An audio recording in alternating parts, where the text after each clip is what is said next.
ગીતા જેને સ્થિતપ્રજ્ઞ કહે છે, જેને યોગી કહે છે, જેને ભક્ત કહે છે, એ પુરુષ મળ્યા છે.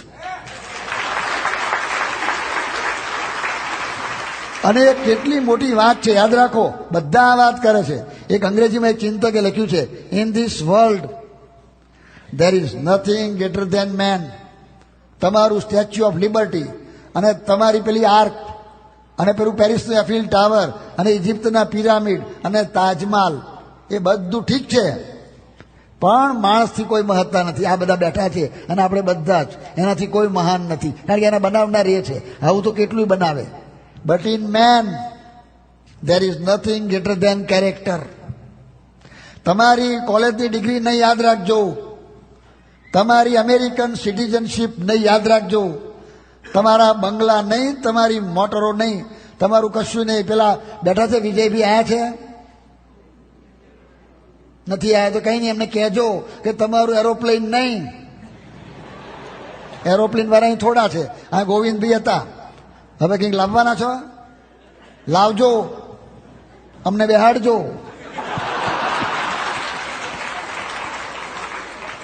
એટલે અમારે આ બધા પ્રોબ્લેમ ના થાય, બેહાડજો. પણ તમારી મહત્તા એરોપ્લેનથી નથી, આ લખી રાખજો. તો આ બધી વાત છે મહત્તા. જો આ ચિંતક કે છે આ, and in man there is nothing greater than character. આવી જ એક વાત બીજા ચિંતકે કહી છે, the greatest, the highest and the noblest contribution that a man can make for the benefit and prosperity of this world is his pure and spotless character. આ મહત્વની વસ્તુ છે. અને જોઈ લો આખી દુનિયાનો ઇતિહાસ, તો જે આ કેરેક્ટર વાળા છે એની મહત્તા વધી છે, એનાથી કાર્યો થયા છે, એનાથી પછી બધા મંદિરો બન્યા છે, એનાથી સ્કૂલો બની છે. રામકૃષ્ણ પરમહંસે એક પણ મંદિર બાંધ્યું નથી, યાદ રાખજો. એક પણ સ્કૂલ બાંધી નથી, એક પણ ગ્રંથ લખ્યો નથી, એક પણ કાવ્ય લખ્યું નથી. પણ વિવેકાનંદે તૈયાર કર્યા ને, દુનિયામાં ડંકો માર્યો. આજે રામકૃષ્ણ મિશનના કેટલા મઠ છે, કેટલા પુસ્તકો છે, કેટલી સ્કૂલો છે, કેટલી હોસ્પિટલો છે. અને શું હોસ્પિટલો છે! હમણાં બેંગ્લોરમાં હું ગયો હતો, હું તો એ લોકોની હોસ્પિટલ જોયા નથી, પણ આપણા સંતો ટ્રીટમેન્ટ માટે ગયા હતા. મને કે શું હોસ્પિટલ છે, અમેરિકન સ્ટાન્ડર્ડ જોઈ લો. મને કહે કે તમે કહે છે કે બીજી આપણી ગલી કહે છે કે મુંબઈની આંખની હોસ્પિટલના વખાણ કરો છો, પણ કહે કે આંખની મુંબઈની હોસ્પિટલ આપણી છે ને એની આગળ પાછી પડી જાય. એવી તો રામકૃષ્ણ મિશનની હોસ્પિટલ બેંગ્લોરમાં છે. એટલે એ બધું કાર્ય પડે. બધું એનું મૂળ શું છે? રામકૃષ્ણ પરમહંસ. અને રામકૃષ્ણ પરમહંસનું મૂળ શું છે? કે એનું જીવન. તો એનું જીવન એટલે શું? એ અંગ્રેજી બોલતા હતા, એ બંગાળી સાધારણ બોલતા હતા, એ હિન્દી બોલતા હતા, ત્યારે સંસ્કૃત બોલતા હતા, ત્યારે કવિ હતા, લેખક હતા. એ રિયલ સેન્સમાં આ જે સાધુતા છે, જે કેરેક્ટર છે, એ કર્યું હતું. માટે આ પકડવાનું. તો અમારે ને તમારે બધા આ સમજવાનું છે. પરોક્ષમાં બહાર બધે પણ એવું છે, અહીંયા આગળ પણ એવું છે. દુનિયાનો કોઈ પણ ઇતિહાસ સ્ટડી કરજો તો એ છે. એટલે આ ભૂલશો નહીં. આની દ્રઢતા કરજો, આની દ્રઢતા કરાવજો. આ રીતે કરીશું તો આ મંદિર જુદું થશે. જો આ લાઈન પકડીશું ને તો તમારે કોઈ આમંત્રણ આપવાની જરૂરિયાત નહીં પડે. તમે આ ફ્લાયર છાપો છો ને, એક દિવસ એવો આવશે તમારે ફ્લાયર બંધ કરવા પડશે. કોઈ ફ્લાયરની જરૂર નથી, લોકો દોડતા આવશે. તમે તમારો માલ એવો કરો. તમે આ બધું કરો છો ને, તમારું બધું શું કહેવાય છે, એ સારું બનાવો તો લોકો એમને આવે, એ લેવા આવે અને લઈને જતા રહેશે, અંદર આવતા જ નથી. લે કેટલા એક ભાઈ લંડનમાં મળ્યા, મને કહે કે તમારી દાર સર્વોપરી. આપણી દાર છે ને, અમારી યોગીએ બનાવી હતી આજે 85% વાળી. દાર આપણી બધી એવી હોય, આપણા લાડુ એવા હોય. કાલે બધું એ બધું બતાવ્યું હતું. અહીં પેલો કોક આજે કહેતા હતા કે આપણું નડિયાદનું પેલું ભૂસું, પેલો હેમંત કહેતો હતો. હેમંત કોણ કહેતો? પેલો હેમાંગ, પેલો વસોવાળો ઉપર કાર્યકર છે તે. મને કહે કે આપણું જે નડિયાદી પેલું છે અને આણંદનું પેલું શું જીવણભાઈનું ભૂસું, હા એ ભૂસું. મને કહે કે એવું સર્વોપરી થાય છે.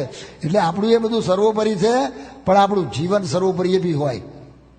આની લોકોને બહુ જરૂરિયાત નથી. ભૂસું નહીં હોય ચાલશે. ભૂસાથી તો ટેમ્પરરી બરાબર છે, એની બી લોકોને જરૂરિયાત છે.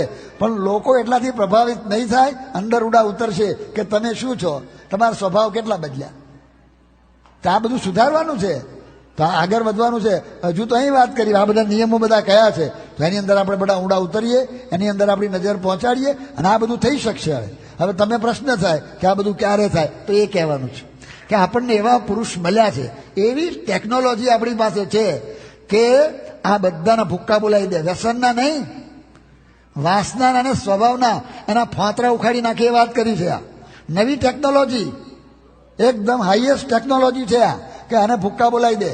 અને આ લખ્યું છે, શ્રીજી મહારાજે વતનામૃતમાં લખ્યું છે કે આ સ્વરૂપને ઓળખો, આ સ્વરૂપને સમજો, એમાં નિષ્ઠા કરો, એમાં આત્મબુદ્ધિ કરો, એનો મહિમા કહો. તમારી કમિટીની મિટિંગમાં થાય ને તો એમાં આ વાત કરો, તમારા ઘરમાં આ વાત કરો, ગરબામાં આ વાત કરો. ગરબા તો બહાર તો રમવા જ ના જશો, પણ કદાચ આપણા નિયમ પ્રમાણે કંઈ કર્યા હોય અને કરતા લગ્નમાં આ વાત કરો, મરણમાં આ વાત કરો, જમતા જમતા આ વાત કરો, ભગવાનની વાત કરો, બસમાં જતા હોય તો આ વાત કરો, નહીં તો સાંભળો, ભગવાનના મહિમાની વાત કરો. એ વાત અંદર ઉતરીને અને એ વાત બેઠી કે આ સ્વામિનારાયણ ભગવાન છે અને આ પ્રગટ છે, આ પ્રમુખ સ્વામી મહારાજ પ્રગટ છે. અને પ્રમુખ સ્વામી મહારાજ ક્યાં છે કે તો નડિયાદમાં બેઠા છે. તો નડિયાદમાં છે એ બરાબર છે, પણ આજે શિકાગોમાં છે અને મંદિરમાં બેઠા છે અને આપણી સાથે છે. આ વાત લખેલી છે અને આ સમજીએ તો પછી પેલો પ્રોબ્લેમ નહીં નડે, તો જ. બાકી કોઈ સાધન નથી તમારું. અમે ગમે તેટલા નિયમ આપીએ ને, નિયમ ઉડી જશે. તો આ બધું સાવધાન રહેવાનું. આનું બર એક જ બર છે, ઈષ્ટ બર, એનાથી ગમે તે ઉડી જાય. મુક્તાનંદ સ્વામીએ કહ્યું કે વિષય વાયુ વડે, વિષય વાયુ વડે તરણ જેમ ઉડતી માવજી મેરુને તુલ્ય કીધી. વિષય કેવા છે ખબર છે? આંધ્રમાં, અરે આંધ્ર આવડે છે, આ પેલો ઓરિસ્સામાં સાયક્લોન આવ્યું ને, ભૂક્કા બોલાવી દીધા ને, એના કરતાં ભૂક્કા બોલાવી દેવું છે. જામનગર બાજુ સાયક્લોન આવેલું અને મેં પાછળથી જોયેલું, આખા થાંભલાઓ, પેલા ઇલેક્ટ્રિકના થાંભલાઓ તેમ સ્ક્રૂની જેમ વારી નાખેલા અને મોટી મોટી ચીમનીઓ ઉડાડી ફેંકી દીધી ત્યાં આગળ. એવા સાયક્લોન આવે જબરજસ્ત, ભૂક્કા બોલાવી દે. પેલી સ્ટીમર ટાઇટેનિક મારા વાળાએ બનાવડાઈ, ટાઇટેનિક, અને શબ્દ વાપર્યો અનસિંકેબલ એન્ડ અનબ્રેકેબલ, કમોન. અને પછી પહેલી ટૂર ઉપડીને કે આવો અનસિંકેબલ વાળા અને અનબ્રેકેબલ વાળા, પહેલે જ ધડાકે 2 ટુકડા કરી નાખ્યા. આવી જાઓ તમારા મેદાનમાં, તમારી અનસિંકેબલ વોટ એવર ઇન્ટેલિજન્સ, તમારી ગમે તેટલી બુદ્ધિ હોય એને ઉખાડીને ફેંકી દે એવા વાવાઝોડા છે માયાના. દૈવી એશા ગુણમયી મમ માયા દુરત્યયા. પણ પાછું લખ્યું મુક્તાનંદ સ્વામીએ કે વિષય વાયુ વડે તરણ જેમ ઉડતી, ઘાસનું તણકલું ઉડી જેમ ઉડી જાય, વિષય વાયુ વડે તરણ જેમ ઉડતી માવજી મેરુને તુલ્ય કીધી. હિમાલય, હિમાલયને કોઈ વાવાઝોડું ઉખાડે? તે કોણે બનાવ્યો હિમાલય? એ હિમાલય બનાવ્યો એ માવજીએ, ભગવાન અને સંત. માટે એમાં જોડાવ, એની ઉપાસના, એની નિષ્ઠા, એમાં હેત થાય એ લાઈન પકડવાની, એની લેત થાય. પછી કોઈ એને ના કરી શકે કે આ પુરુષ જુદા છે, આ માણસ ન હોય. કે માણસ લાગે છે, માણસ કરતા સામાન્ય લાગે છે, કે એ સામાન્ય ન એ જાણવું. ત્યારે આ શું છે કે આ ભગવાન છે, કે હાલતા જ નથી, બોલતા નથી, જવાબ આપતા નથી, કશું કરતા નથી. કોક વાર કંઈક કહે છે કે જમી ગયા એવું કંઈક બોલે છે, તો બધે જમતા નથી.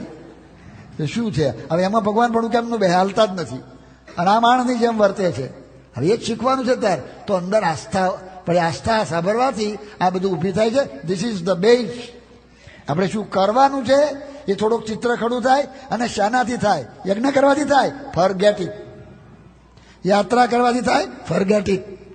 તીર્થ કરવાથી થાય, ફોરગેટ ઇટ. શાસ્ત્રો વાંચવાથી થાય, ફોરગેટ ઇટ. ત્યારે ઉધે માથે લટકવાથી થાય કે ફોરગેટ ઇટ. બધું ભૂલી જાઓ, આમાં જોડાઓ, એમાં હેત કરો, એમાં આત્મબુદ્ધિ કરો, એનો વિશ્વાસ રાખો, એમાં દિવ્ય ભાવ રાખો. એમાં મનુષ્ય ભાવ આવે તો પ્રાર્થના કરો, આવે ના આવે એવું નથી. કારણ તમને બોલાવે, મન ના બોલાવે. લ્યો, એટલે મને એમ થાય મન ના બોલાવે. લ્યા, હું જૂનો, પાછો મહંત, પાછો શાસ્ત્રી, અને નવા છે એને બોલાય, અને હાર પહેરાવ, મન ના પહેરાવ. એટલે બોલીએ તો નહીં, મનમાં થાય કે આ મોટા વિવેક મૂર્તિને પહેરાવ, એને હાર પહેરાવ, નવા છે એને પહેરાવ, અને મન ના પહેરાવ. પછી બોલીએ તો નહીં. આમ પાછા સ્વામી હાથ જોડીને ઉભા રહીએ તો મનમાં અહીં ગોટાળો ચાલે કે મને હાર ના પહેરાવ. એ કાઢવાનું. સાધના એ છે, એ અંદર જોવાનું છે અને અંદર આ જોવાનું છે. એ દેખાય એનો વાંધો નથી, પણ તરત પ્રાર્થના કરવાની કે મહારાજ મને આવું દેખાયું કે વિવેક મૂર્તિ સ્વામીને હાર પહેરાવ, મને કેમ ના પહેરાવ. પછી ઘણી વાર શું થાય, પહેરાવે ખરા પણ પાછળથી પહેરાવે. પહેલો વિવેક મૂર્તિને પહેરાવે, પછી એનો અનુપમ સ્વામીને પહેરાવે, અને પછી ડૉક્ટર સ્વામીનો નંબર આવે. એટલે મને એમ થાય કે મારો નંબર પાછળ, હું ડૉક્ટર, પાછો શાસ્ત્રી, પાછો તંત્રી, પાછો મંત્રી, પાછો ટ્રસ્ટી, અને પાછો મહંત, અને મને પાછળના નવા આવેલા. આ બધા જૂના આટા મારે છે બધા. અને એ પેન નંબર આગળ આ મન ગોટાળા વારે છે તો વાંધો નહીં, ગોટાળા વારે એવું જ છે તો તરત એને પકડવાનું, આ સાધના શીખીને જવાનું અને પછી એને પ્રાર્થના કરો કે મારા જ ભૂલ થઈ, આ ભૂલ મારી છે, આ મારું માન છે ને એ મેંથી ડૂંટો બહાર કાઢ્યો, આ વાંધો નહીં વાય જ. એ બધું પાછું લખ્યું છે એટલે ગભરાવાની જરૂરિયાત નથી. પછી કે તને દેખાયું કે હા દેખાયું તો તન માફ, તરત પાછું નીકળી જાય. એટલે આ બધી સાધના કરવાની છે. એટલે આ તો બહુ મોટી વાત છે, પ્રાપ્તિ પણ મોટી છે, પણ સાવધાન રહેવું પડે. તો એ માર્ગે ચાલ્યા જ છે. એટલે શિબિરમાંથી આ લઈને જજો નિત્ય સત્સંગ, અઠવાડિક સભાની વાત મૂકી દો. હવે એ જૂની ટેકનોલોજી થઈ ગઈ, જૂની ટેકનોલોજી ક્યાં ફેરવ્યા કરશો? ગાડામાં ફરવાનું જવા દો, હવે પોતાના પ્લેન રાખો.